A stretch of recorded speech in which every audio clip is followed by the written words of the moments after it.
السلام عليكم ورحمة الله وبركاته أصحاب soo dhawaada isku soo noqod wanaagsan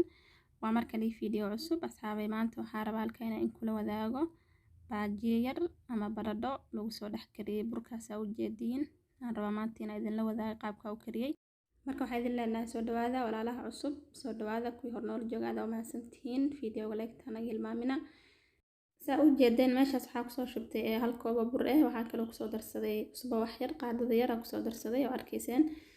waxaa kaloo ku soo darsaday baking powder isagana qaadada yar taa isticmaalay wax yar waa soo qasayaa markaa maasha Allah nala socda qaabka uu qasi doono adeeg kama dhigaayo wax biibiyaan kama dhigi doono waxaa muhiim ah inay culays ka noqonin burka markaa qasaysid culays haduu ka noqdo hadhow tabardada waxa way lama cuni karo waxay noqonaysaa la cuni karin oo maxaan ku yiraahdaa ma ku noqonayso sidii loogu talagalay marka mar walba waxa sameynaysaa burkaan waxa ka dhigaysaa xogaa biibiyo ama aad u jilcinaysaa marka intuu ka adkaan lahaana saasa ku fiican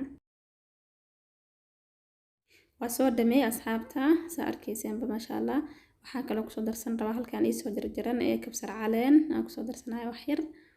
maasha Allah kabsar caleenta qurux ay kaaga dhigaysaa waan ku arfinay halbo akarsanaysid ku darso maasha Allah hadda marka waxa sameynaya baradho ayadana hadaar soo karsaday biyo ku soo karsaday waa soo jarjarayaa si yar u soo jarjaraa marka waa arki doontiin maasha Allah tabarakallah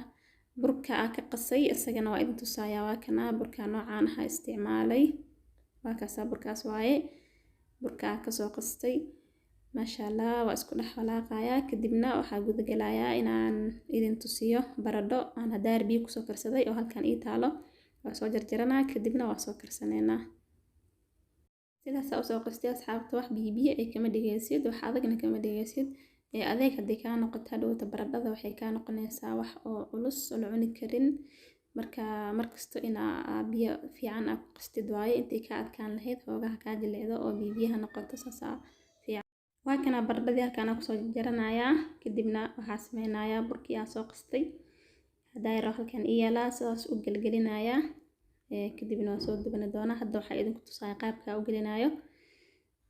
kadibna saliid iyo diyaari halkan ku soo ridanaya maasha Allah markaas asxaabta aad u fududahay wax adag ma ahan waa ka faa'iideysan kartaa xilli walba karsan kartaa waqti badan kaaga baxayo ka faa'iideysi wanaagsan intaas aad jeclaysid maanta in idin la wadaago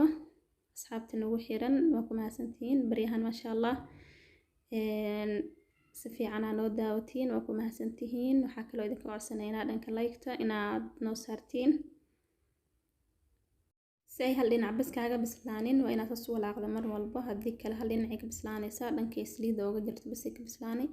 marka xoogaa wax yar kadib ina xoogaa walaaqdid waaye si labada dhinacba guduud ama brown isla siman ay kuugu noqoto marka maasha Allah waa kana hadda waa ka babaxsan rabaa waa ka soo bixinaya kadibna aan soo diyaarsaday ayaa idin soo tusin doonaa